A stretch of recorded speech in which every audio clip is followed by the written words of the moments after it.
Hi friends, welcome to our channel. అందరూ ఎలా ఉన్నారు? నేనైతే చాలా బాగున్నాను. మీరు బాగుండాలని అయితే కోరుకుంటూ మీ వైఫ్ ఆఫ్ సోల్జర్. ఇది వచ్చేసి ఏం కూర అనుకుంటున్నారా? ఇది వచ్చేసి ఎండు చేపల కూర అనమాట. అన్ని రకరకాల కూరగాయలతో ఎండు చేపలు మిక్స్ చేసుకుంటారనమాట. నేనైతే ఈరోజు వచ్చేసి క్యాప్సికమ్ ఎండు చేపల కూరనైతే ఎలా తయారు చేసుకుంటారు అనేది అయితే చూసేద్దాం. ఇంక ఇక్కడ వచ్చేసి చూడండి, ఎండు చేపలను అయితే నానబెట్టేసాను అనమాట. ఫ్రై చేసుకుంటారు, అలాగే వేడి నీళ్ళల్లో కూడా వేస్తారు.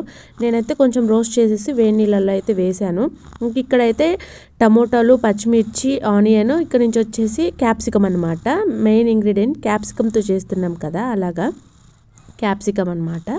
ఇవన్నీ అయితే సన్నగా కట్ చేసి పెట్టేసుకోవాలి. ఆ తర్వాత స్టవ్ వెలిగించేసి ఒక కడాయిని అయితే పెట్టేసుకోవాలన్నమాట. ఆ కడాయిలో తగినంత వరకు ఆయిల్ అయితే పోసేసుకోవాలి. ఇంకా తర్వాత వచ్చేసి ఆయిల్ హీట్ అయిన తర్వాత ఇంకా పచ్చిమిర్చి అయితే వేసేసుకోవాలన్నమాట. పచ్చిమిర్చి, క్యాప్సికము, ఆనియన్స్ 3 వేసి వేయించుకోవాలి. దోరగా వేగిస్తే కూరలో అంత కనపడవన్నమాట, కొంచెం వేయించాలి. అవి వేగిన తర్వాత అల్లం వెల్లుల్లి పేస్ట్, కరివేపాకు అయితే వేసేసాను.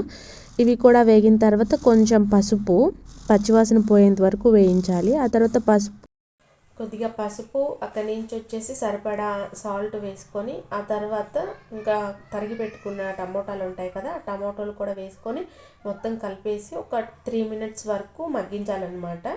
మీడియం ఫ్లేమ్లోనే పెట్టేసి మగ్గించాను. ఇంకా ఆ తర్వాత వచ్చేసి తగినంత వరకు కారం అయితే వేసుకోవాలి.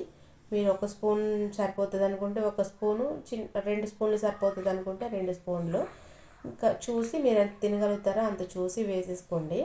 ఆ తర్వాత ఇది కూడా కలుపుకొని ఇంకా వట్టి చేపలు ఉంటాయి కదా, మొత్తం ఆ వట్టి చేపలు మొత్తం వేసేసుకోవాలి. ఇంకా వేసిన తర్వాత బాగా ఫ్రై చేయాలి. నేనైతే ఒక చేత్తో వీడియో తీస్తున్నాను, ఒక చేత్తో కలుపుతున్నాను అనమాట, అలాగా అవ్వట్లేదు. ఇంకా ఇక్కడ వచ్చేసి ఇంకా మీడియం ఫ్లేమ్లోనే పెట్టేసి ఇంకా మూత పెట్టేసి ఇంకా 2 మినిట్స్ వరకు బాగా మగ్గించాలన్నమాట.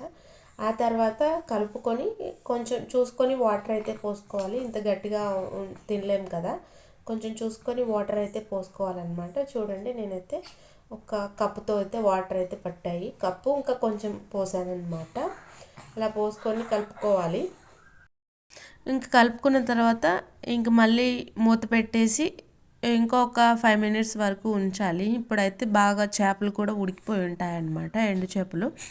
అలా ఉడికిన తర్వాత ధనియాల పొడి ఉంటుంది కదా, ధనియాల పొడిను కొంచెం జీలకర్ర పౌడర్ వేసుకోవాలి. ఇదిగోండి, నేనైతే ఒక 1/2 స్పూన్ అయితే జీలకర్ర పౌడర్ అయితే వేసుకున్నాను. ఆ తర్వాత ధనియాల పొడి అయితే వేసాను. ఇంకా అందులోనే కొత్తిమీర కూడా వేసేసి ఇంకా మొత్తం కలిపేసుకున్నాను అనమాట. ధనియాల పొడి వేసిన తర్వాత కొంచెం ఒక 1 మినిట్ అలాగ ఉడికిస్తే బాగుంటుంది అనమాట. అలాగా కొద్దిసేపు అయితే ఉంచేసి ఇంకా స్టవ్ అయితే ఆఫ్ చేశాను. టేస్ట్ అయితే చాలా బాగుంది. ఇది వచ్చేసి అన్నంలోకి తినొచ్చు, సొద్ద రొట్టెలోకి తినొచ్చు, చపాతీలో కూడా చాలా బాగుంటుంది. ఎందులో తిన్నా చాలా బాగుంటుంది అనమాట. నేను ఎండు చేపలని దోసకాయలతో కాంబినేషన్ వండుతాను. అక్కడి నుంచి వచ్చేసి ఎక్కువగా ప్లెయిన్గానే చేస్తాను అనమాట. ఆ తర్వాత ఒకసారి అయితే ఇలా క్యాప్సికమ్తో ట్రై చేశాను. టేస్ట్ అయితే చాలా బాగుంది. మళ్ళీ మళ్ళీ చేయొచ్చు అనుకున్నాను. అందుకోసమని అయితే మళ్ళీ నేను ఇప్పుడు క్యాప్సికమ్ చేసి వీడియో అయితే అప్లోడ్ చేస్తున్నాను. చూడండి, ఇక్కడ టేస్ట్ చేస్తున్న అన్నంలోను చపాతీలోను ఎలా ఉందో చూసి చెప్తాను. ఇక్కడైతే చపాతీలో అయితే టేస్ట్ చాలా బాగుంది. నేను సొద్ద రొట్టెలో ఇలాగా తిని ట్రై చేశాను అనమాట.